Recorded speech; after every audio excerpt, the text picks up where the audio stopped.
Hello friends, how to extract coconut oil from coconut. आधी आपल्याला सुके नारळ फोडायला लागतील. हे असे सुके नारळ घेतलेत मी. आता मी फोडायला बसेन.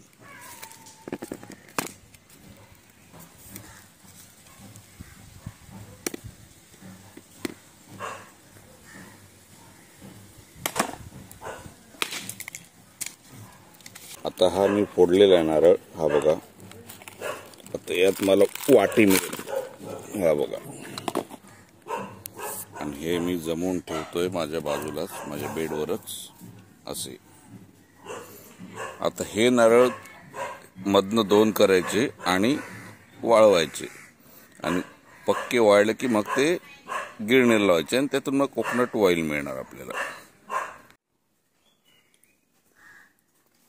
अशा पद्धतीने बारीक बारीक करून ते कापलं जातं आणि नंतर उन्हात वाळवलं जातं.